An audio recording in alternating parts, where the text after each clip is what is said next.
Meet Drive, Force Marketing and family of brands streaming media solution. Drive connects advanced audiences to premier inventory across streaming media platforms. Drive generates dynamic videos based on your current inventory. The videos are then distributed to platforms such as Facebook, YouTube, CTV, OTT, and programmatic networks in a matter of seconds. With Drive, you can track in-store visits, make real-time edits to pricing, incentives, and disclaimers, and make videos for your entire inventory with automated content generation. Each ad delivers the right offer to the right shopper at the right time based on that shopper's pre-identified behaviors. Start your streaming media strategy today with Drive. Hey everyone, thanks for tuning in. We've got something great in store for you today. A little bit different. We're here with our friends from Force Marketing. We are going to be talking about connecting cars and customers through advanced streaming media and audio from the living room to the showroom floor with Drive Media. So joining us today, our hosts are going to be Paul J. Daly. He is our CEO of ASOTU, as well as Jordan Cox, our head of community. And we'll also be joined by Cody Tomczyk. He is the senior vice president at Force Marketing, as well as Dane Tocco, senior director of marketing at Lithia Motors. So I'm going to go ahead and kick it over to them. Hope you enjoy it. Hey there, Jordan. What's up, Paul? Thanks for having me. You were growing a beard earlier in the week and then you shaved it. I thought you were just gearing up for your big debut on ASOTU Edge webinars, but you just disappointed me. I disappointed myself, Paul. I was hoping it would be thicker and better. I was like, oh man, got to go back to my regular self. You bailed too early. You bailed too early. I'm excited that you're the co-host for this episode because you have an extensive marketing background and you've just paid a lot of attention to different mediums throughout your career as a marketing director. And this what we're going to be talking about today seems like the next frontier of OTT and streaming and placing specific things in front of people in a new format. For sure it is. I think what's always cool is when you can connect something that people like and that they are able to connect with, that they understand, not only consumers, but also dealers. A lot of dealers really understand what linear TV is, but they don't really understand how to reach that in the new digital age. So when you're able to take all those things that work well and put the right messaging in front of the right audience for people that are actually buying vehicles and showing those different things as far as what makes them a shopper, like that's where everybody wins. Yeah, no doubt. Well, it's time to learn a little bit about this. Yeah. And if you're here at the webinars because you're curious, you want to see what is even possible, which I think that's kind of one of the questions that most people don't even know. Like, what is possible? Is it just a commercial? It's like much more than that. A lot of technology is being developed. So let's bring Cody and Dane into the show. There they are. Gentlemen, welcome to the show today. Welcome. Thanks for having me, guys. All right. So Cody, you all have been developing this technology. And just can you give us just a 30-second background of like why you went in this direction?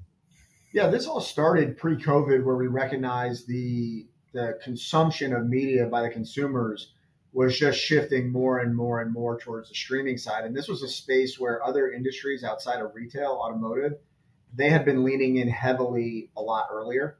Mm-hmm. And dealers were kind of behind on this front, right?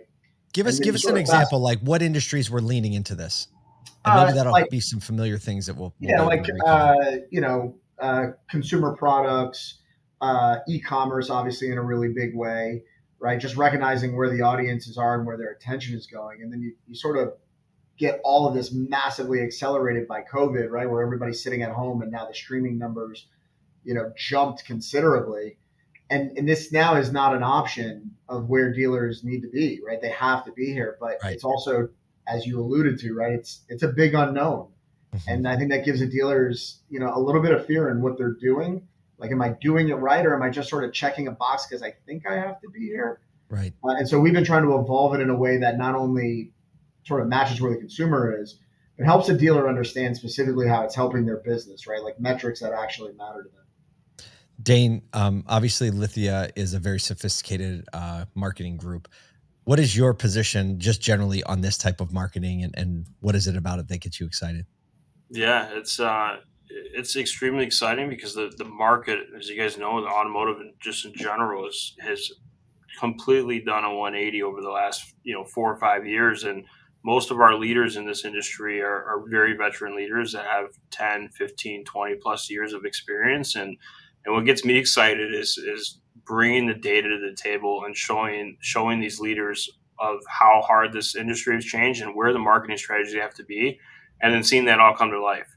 So when you go in and talk to a guy who's been doing the same thing as a general manager for 20 years and convince him that, hey, we need to make a change, we need to make a change fast because what you've been doing is no longer hitting the customer that we need to go after, and then seeing that all come to life and all these leads come in and traffic goes up and people viewing you and seeing you, it's you definitely change perspective of long-term leaders in this industry, and say holy crap, I didn't know that this stuff changed. And we are completely revamping marketing strategies across the company right now. All right. I think we're going to get into a really great presentation. So, Cody, I think you're steering the ship on this one. Educate us. Let us know what we should be paying attention to and what's possible in this new world. Yeah. So, kind of jumping in here, Dane's point around the last 4 or 5 years. I mean, heck, if you look at the last 12 to 18 months, right? Things have changed, right? We've got some headwinds out there, right? The money's not just falling out of the sky like it was 2 years ago, with the profit per vehicle. And, dealers are getting back into, I've got to advertise, but it's harder, right? So one of the things we want to do is sort of level set on the State of the Union to identify the challenges versus, the opportunities. And frankly, this is a lot of what I talk to people like Dane about, right? We're not trying to solve marketing problems specifically. We're trying to solve business opportunities or business objectives. So you see here today, right? We've got increasing day supply, but it varies brand to brand and it varies model to model, right? So there's an opportunity that exists within that. Obviously, there's increased competition in the market, right? Everybody's sort of woken up from tier 3, dealers and individual stores and large groups like Lithia, all the way up to the manufacturers and the third parties and sort of everything in between. There's a real need to go fast, right? We can't just set a plan and say, okay, well, we're going to get to this plan soon. And, we're going to implement all these things in sort of this hurry up and wait environment. We've got to go quick and we've got to, more importantly, adjust quick, right? The allocation's changing, incentives are changing, day supply is killing us on the floor plan. Like, we got to go fast. And then right at the end of the day, measuring what works, right? That matters, I think, more than anything else. And attribution has changed, and we've got to change along with it. Right. Can I just drill in for a second? Yeah. When you talk about advertising speed to market, I think days to market for inventory is a very familiar term to dealers, right? Like understanding from when I buy that vehicle, the clock starts ticking. So I have to have it reconned, photographed, put online. And, if my days to market is slow on that, my holding costs are going to go up. Less likely I'm going to retail that for what I thought I was going to when I purchased it. Is advertising speed to market like a similar principle? Yeah, exactly. Right. Because the longer it sits there without eyeballs on it, right, we're absorbing cost against this. Right. I mean, Dane, you and I were talking about this a few weeks ago around just offers and incentives. And okay, guess what? The manufacturer changed the offers again. And gosh, if it's Stellantis, they change it 6 times in a month. Right. Like, you've got to go fast to get these best offers out there. Dane, quantify it a little bit, right? I mean, you sit across all the brands, right? Yeah. So our goal is to be time to market is 2 days or 48 hours from the time offers are released, that we have stuff live, offers out there live. And then from a merchandising perspective, call it used cars, we want to be live to the consumer within 4 or 5 days.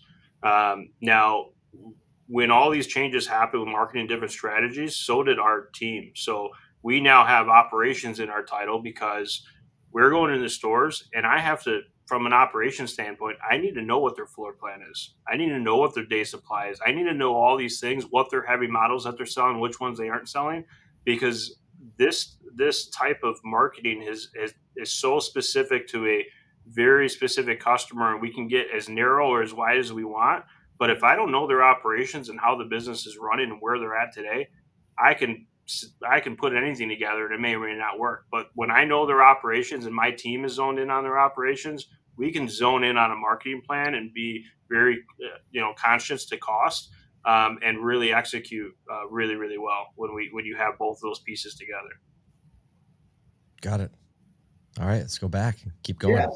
So right, we've got to solve for these things. So when we're thinking about going to market, we have to go to market now in today's environment with model specific strategies, right? The investment has to match the need. Uh, and that's not just a need in terms of I've got the cars and I need to sell them, but more specifically matching how much demand is there in my market for this vehicle relative to what I need to sell, right? So that sort of opens up the need for a full funnel approach. Everybody plays in the bottom of the funnel. You talk to any dealer, I want in-market customers, in-market. Well, guess what? So does every other dealer. So does every manufacturer. So does every third party. That's an expensive and noisy place to play. And if we can come up a little bit, there's an opportunity to have a much less noisy conversation quickly and cost effectively to narrow them down into your funnel, right? And then that speed to market. How do you create a personalized experience, at Dane's point, for every single customer very, very quickly?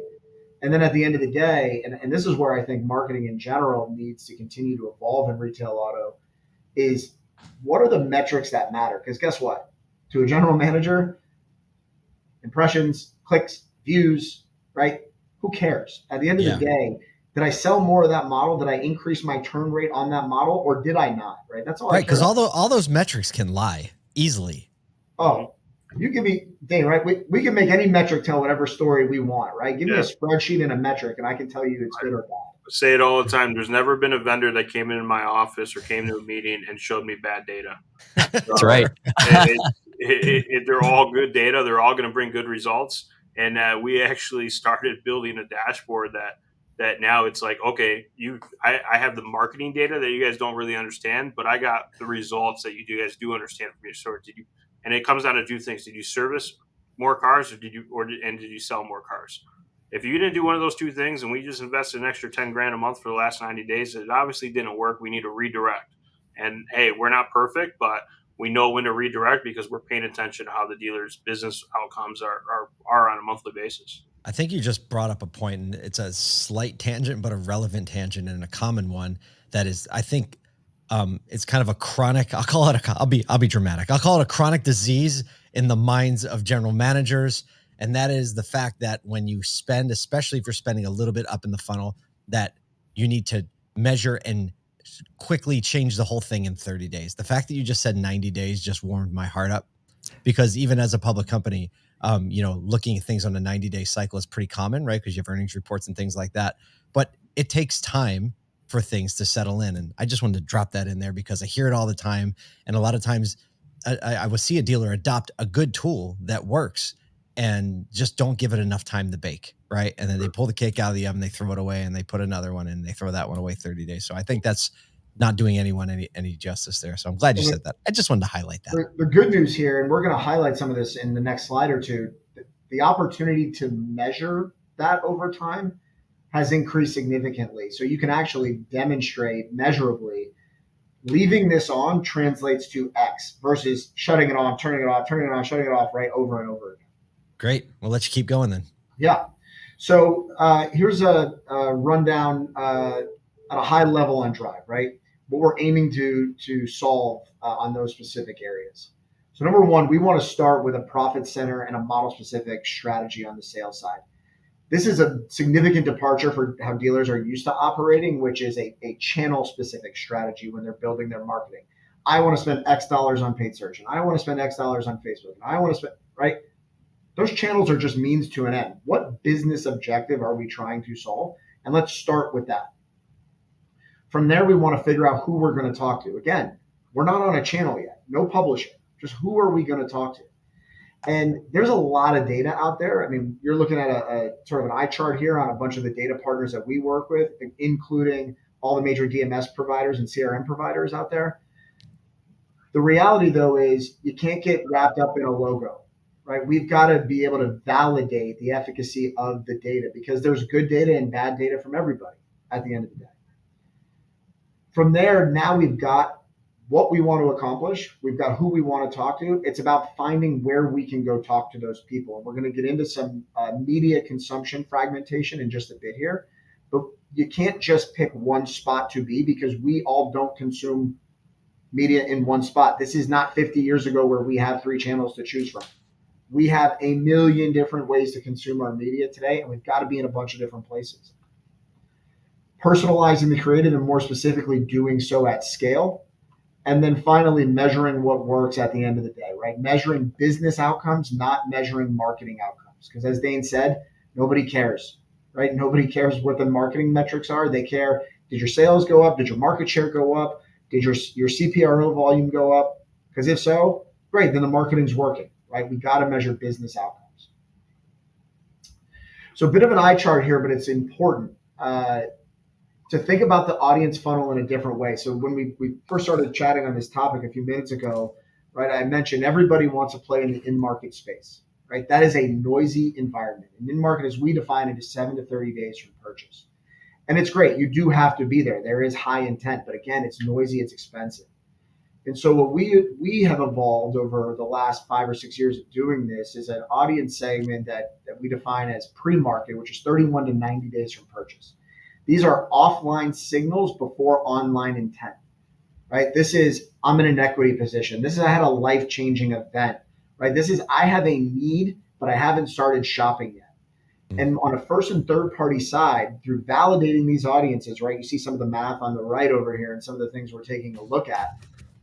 We're now able to start a conversation much sooner in a much more effective way, to ultimately bring those shoppers down the funnel into our in-market funnel, not starting a conversation when everybody else is, right? You'd much rather go one-on-one with these customers than to be, speed dating with them, right? With every other dealer and every other OEM and every other third-party provider, at the exact same time. Huge opportunity to go up market, but you got to do it effectively. Mm-hmm. So, and I know we're gonna talk about this a little bit. When you just mentioned, go back one slide if you could. What types of things are you talking about pre-market? Versus in-market? And I don't know if you're going to get to this later in your presentation. If you are, we can just punt and wait for that. Well, no, I'll just double click on the point that pre-market is using offline signals in advance of online intent, right? It says, I can get you to be in market, right? Whereas in market is they've gone and they're on Auto Trader, OEM sites, dealer sites, cars.com, right? They have started showing some sort of online intent, which is what most of these companies, these third-party data providers, are using to define as an in-market audience. And what we're saying is get them before that. Get them to start that conversation with you first. Right. So if I'm hearing you right, is that you're trying to get them to take first actions. Correct. Right. And then based on those first actions, right, then at some point they'll be identified as in market, but you got to them first. So their first actions was an interaction with you. That's right. I give you an example, Paul, real quick. Is if we're a big leasing state in Metro Detroit, and when I have a customer that's 90 days out, I'm automatically going to start hitting them on social with, "Hey, your lease is coming due." Get in front of them, directly addressable to them, and just keep that get in front of their head. That's pre-market, and then once they really get closer to that date, now we can drill them on. Okay, hey, now we got their attention. Now we can drill them on, hey, your lease is due in 30 days, or emails and mailers and all these different things to really capture them right there in market. But they've already seen us pop in their funnel over the last 90 days. Understood. So that's excellent. Yeah, and the video and audio component that we're talking about here allows you to appeal to their emotion, not just price, right? We can tell a story in a lot more effective way. So, this is Paul hitting, your point that near and dear to your heart about like 90 days versus 30 days, right? So what we've done is we have over the last 14 months, we have done a lot of analysis on the performance efficacy of these different audiences as a function of time. And it should be no surprise, right, that the longer you leave something on, the greater the opportunity it is for it to succeed. But what's interesting is when you look at those audiences where we started with them on pre-market first, before just solely starting with them on in-market, on average, when it comes to website conversions and store traffic, pre-market audiences over 90 days will perform 2.4 times higher than just going after in-market audiences alone. But what's important, besides just leveraging the pre-market audiences, to your point, Paul, which is, you said near and dear, look at it as a function of time, right? On the bottom here, right? You're taking 4 to 8 weeks just to get to what we would call average performance. But once you stay on longer, now you've got the opportunity to really leverage that throughput, right, on the performance. Why does it get better as time goes by? Well, it's a couple things, right? So it's frequency of message, right? Which, by the way, age-old advertising, right? You've got to have reach and frequency. But by starting that conversation sooner, we now have the opportunity to build that story and build that narrative. So while you can see both lines get better, right, over time, the pre-market gets significantly better because we started that conversation. Understood. Thank you. Exactly. What's cool about that is you're creating that demand on like just through what you're doing. And it's not only just brand awareness, but really you're creating that next step in what they do. Exactly. Right. And we're going to get on that messaging in probably 2 slides from now. All right. Because there's a lot of data we've got to share on that. Let's keep going. Right. So now we've got what we want to accomplish, right? The models, we've got the audiences we want to talk to. Now it's about where do we reach them? And what you're seeing here in this animation, right, it's going to continue, is that we know that streaming media consumption is high, right? And we know that it increased significantly after 2020. The interesting part is it's still increasing, right? The last 2 clips there are overall minutes consumed from June 2023 was 37% of all media consumption minutes. To June of this year has gone up to 40%. So it's still climbing, right? And now it's the lion's share. But what I want to draw your attention to is the fragmentation represented on the left side of the screen here. Yeah. Because a lot of people say, look, I'm going to go buy Hulu, right? I'm going to go buy Spectrum. I'm going to go buy whatever, right? It doesn't matter. And that's great. You should reach those customers where they are. But if you are only going to Hulu, you're only going to 3% of the media consumption, right? If you are only going to Amazon, you're only getting to 3.1%. Right, 3 of that 40% that it is. Exactly, right? Yeah. And that speaks to the fragmentation of consumption. And so you've got to be able to find the audience decoupled from the publisher.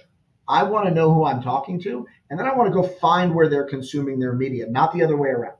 I don't want to go to the media and say, go find me the people. I want to find the people and then figure out where they're consuming their media. And that's been a really effective strategy to make sure that we're not leaving anybody out just because we think Hulu's great, right? Or we've got a really awesome Spectrum rep, right? Like, no, we want to reach people where they are. Great. That's a great piece. Just keep rolling. So summary view here, right? And this is a logo soup for the dealers that like the logos, right? It's important to understand. I see golf. I like golf. Yeah. Right? This is not buying, dog TV on streaming, right? This is premium inventory across a variety of publishers and devices. We want to reach people where they are. And that's just the purpose of tying this all together here is this is about reaching these customers where they are, and we are indiscriminate of where they are. I don't care about any of these publishers. I just care about reaching my intended audience relative to that business objective of selling more Tundras, right? Or selling more EVs, whatever it is. I don't care at the end of the day. Little preview here, announcement coming up, but we've now got direct access to NBC, Universal, and they're spot on. Peacock Live Sports, great opportunity for dealers here, especially as we go into football season, right? With Big Ten Network, NFL, etc. Just a little bit of a plug for a big announcement that's coming up shortly here, but great opportunity to expand the publisher ecosystem that we're already addressing. I'll tell you what, that's one of the only places you'll find me personally on TV is live sports ever. Same, right? I'm the same way, right? My kids, on the other hand, they're consuming every publisher and platform known to man. Yeah, that's right. It's funny you say that because our region now, I mean, everything is switched to this type of media. Mm-hmm. The only thing we allow from a traditional standpoint is live sports. Live sports, right? Wow. Because you can't fast forward it, you can't record it. That's right. No one wants to. Yeah. Like who wants to?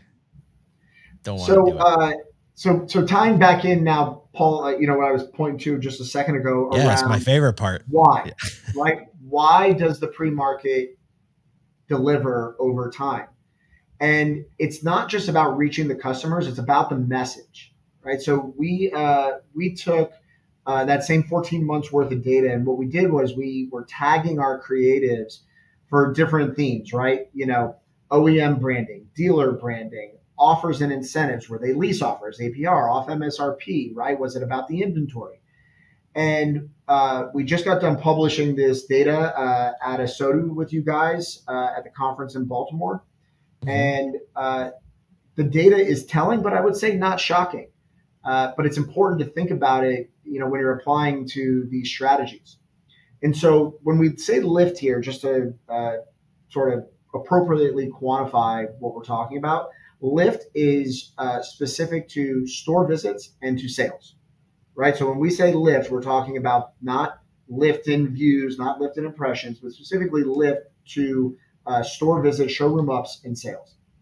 So at the top of the funnel, what we have determined is that OEM content around vehicle features are going to be the highest performing creative sets that we can use. And here's why.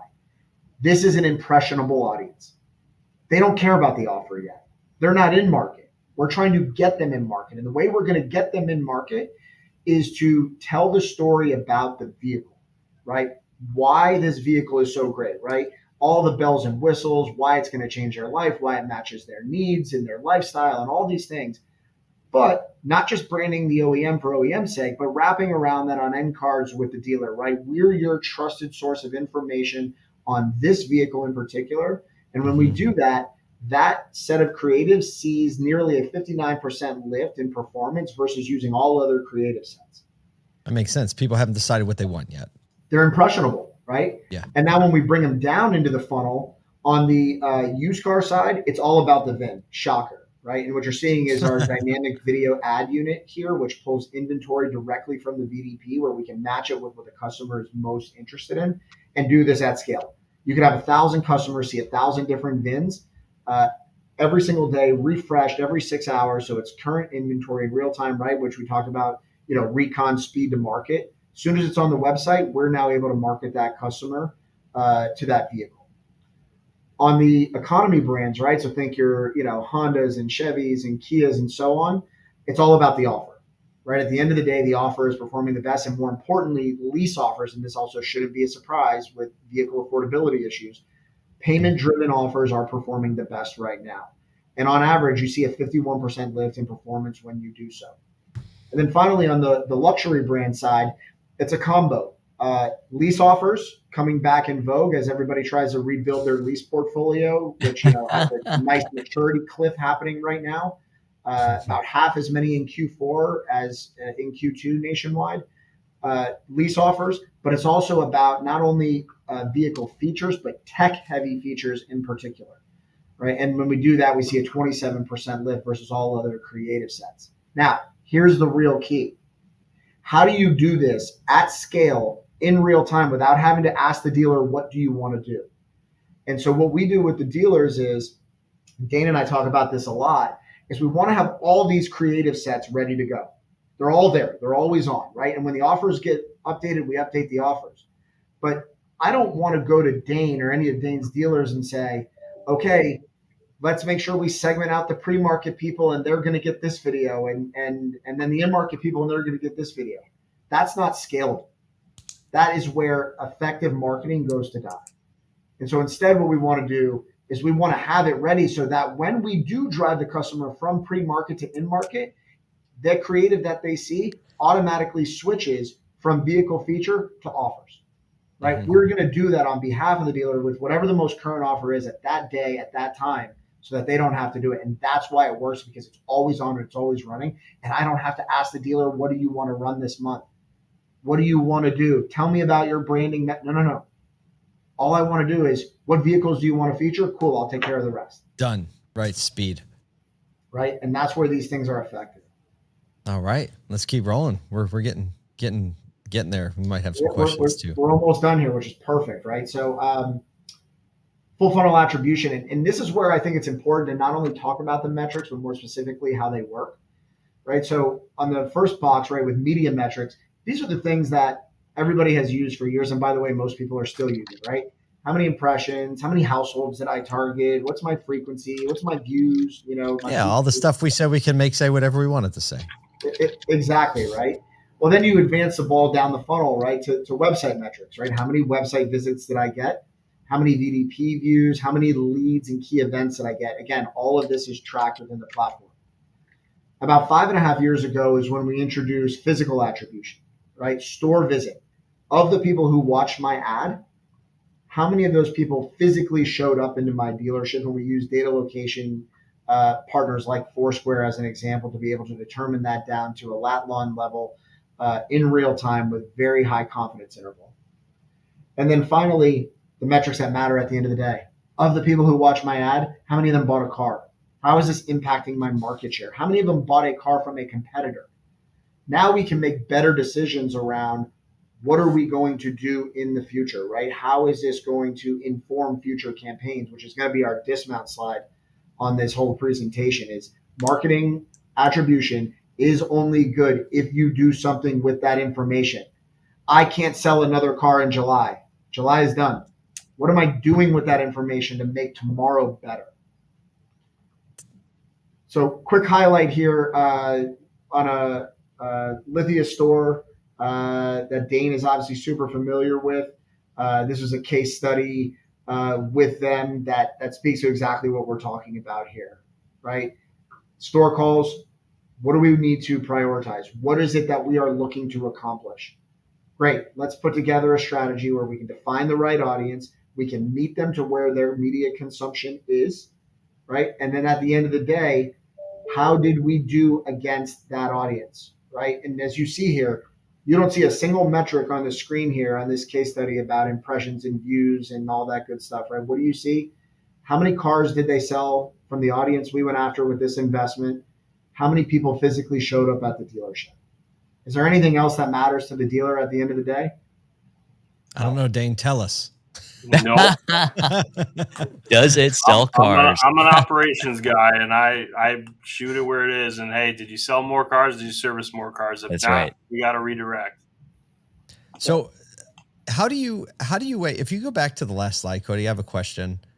Dane, when you look at this slide, how are you processing like the different types of data that you get? And like, do you have a weighted scale where I know at the end, it's like, how many did we sell? But you still have to make adjustments and changes, right? Like to all these different things. So how do you break down this slide? Yeah. So 100%. So what I do with this here is actually, I just recently did it with some dealers we have in Minnesota is, we say the vendor can bring us a whole bunch of KPIs. So the partner that we have out there brought a bunch of KPIs, looked really great, right? So then we go into, okay, you're doing this stuff. You brought me these KPIs. Now where is all these KPIs coming from? And then I'm going to oversight it with, okay, now I want to say, you're bringing people from here. This is real life of who's actually coming to my website. These are where my visitors are coming from. Then I'm going to take my market pump in and pump out data and say, this is the zones that I'm losing the most business from, and this is who I'm losing them with. And now I want to take this data and really funnel in on, hey, this zone here is where I'm getting beat. So now I need to actually take this data and go even further narrower in and zone in right here to get my market share back. And you're doing that. You're not going to do that hardcore of the deep dive at a monthly, but to what we said earlier, that's a quarterly thing that we're going to dive deep in and say, where's my market share taken from? And I could be gaining market share in a zone, but I could have two competitors gaining double what I'm gaining. So it's like, hey, I want to gain more.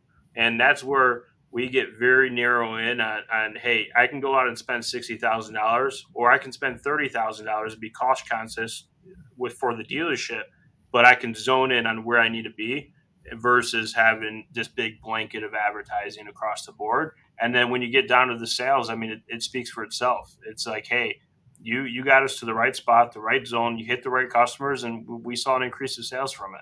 There's certain zones and certain people you're going to get either way, especially from a lease retention. You're going to get them. So I don't need to advertise to those people. I need to advertise to the people that I need that I need to grab that I can't get. Right. That makes total sense. I know we have one last slide that we'll talk about. There you go, Cody. It's all you. Yeah, this is it here, right? So, as Dane mentioned, right, you bring all these metrics, and I think part of the challenge with optimization is, are we using the right metrics to make the right optimizations? Because impressions and clicks are one thing you can optimize to, but does that really validate whether or not you had the right audience, whether or not you had the right placement, whether or not you had the right message? And so, one, you want to build the plan, right? Like we talked about. Two, you want to unlock the full funnel, right? Get outside of just doing the in-market audiences and create your own narrative to bring them down the funnel. Three, get the creative aligned with the funnel. This is one of the biggest challenges that we've been able to help dealers solve, is go to market with a full funnel creative strategy, and you don't have to change it every day. Mm-hmm. Update the offers, great, we're ready to rock. The next day, let's move. And Cody, go ahead, Dave. So I will stress that on this piece, the reason, again, we said earlier, is we're heavy into the operation side of things now. You can have all this stuff great, and it works. And we talk about this point even heavily, like third-party vendors, your auto traders, your car gurus. If everything is aligned and you're still not selling and servicing cars, there's something else there. So that's where we're very vocal with our close partners like Force and other partners that we have of, hold on, are we merchandised correctly? Are we priced correctly? Are we moving? Are we to market the right way? So there's a lot of internal factors on the store side too that we're very upfront with them. And no GM wants the marketing guy telling them how to run the store. But sometimes we got to call out the obvious and say, listen, we're doing everything right. Everything is aligned, but this is wrong. And we need to work together to make sure that we can continue this loop here. All right. As we come to a close here, Dane, I want to hear from you, and then Cody from you on the way through. Dane, what is one thing you would say to a dealer and operator who is ready to dip their toe into this level of sophistication with their marketing? What should they do first? I would say have an open mind, and more importantly, work with a partner that the relationship is there, because let's call a spade a spade. There's a lot of marketing companies that can do similar things, but if you don't have one that is going to be open and honest with you, that you can be open and honest back, have a really good working relationship where you can build out these plans and communicate properly, it's hard to make it successful. But have an open mind, because your life is probably going to get blasted, a complete 180 of everything you've always done in the past. We're going to switch it on you. Wow. And you have to just kind of trust that hey, it's going to go in the right direction, and most importantly, it's going to take time. It's not going to happen overnight. It's not going to happen 30 days. We got to give it time. You can make slight adjustments in 30 days. You can make slight adjustments in 60, but really you got to give it, that 3 to 6 month period to really see the big results from everything. So I have an open mind, find someone you can trust to work with, and deploy some patience. Cody, I don't know how you're going to top that. I'll tell you, I wish all of our partners were like Dane, right? We have very open and honest conversations, man. It's like, hey, I got this problem. Can you help me solve it? Yes. Hey, I got a problem with something going on in one of the stores you're working with. Can you dive in? Yes. That's the difference, right? And right, you guys say it's all about people, right? At the end of the day, love people more than you love cars, right? It's the same thing here. And the advice I'd give to dealers who are looking to jump in on this as a strategy is, to Dane's point, you need to have an open mind, meaning don't allow everything you've thought to prevent you from seeing a new opportunity to go after, right? That can sort of limit the potential. Do this to solve specific problems. Right. This is not just advertising to have a line item that says, yep, I'm doing CTV, right, or I'm doing audio, right? I need to sell more Tundras. Great. Let's sell more Tundras, right? If you're a Stellantis dealer, I need to sell everything, right? Help me sell cars, right? At the end of the day. And then give it time, but measure what works, right? Like, ask the hard questions of, how do I know this is working or not? And you should be able to know whether it's working or not on, are you selling more of what you sought to sell? Right? It's that simple. There you go. Cody with Force and the new product Drive. Thank you so much for sharing and educating our community today. Dane, thanks for so much for giving some of your time. I know you have a lot to do in this pretty, I don't know what to call it right now. It's not an uncertain time. It's like, what is it? It's just, we're in the rapids still. Yeah. No, thanks for having us. All right, we're going to flip it back to Anne-Marie. All right, everyone, that's going to do it for today. Thank you for being here for another ASOTU Edge webinar. We were talking about connecting cars and customers through advanced streaming, media, and audio with our friends from Force Marketing. Thanks, everybody. Have a great day.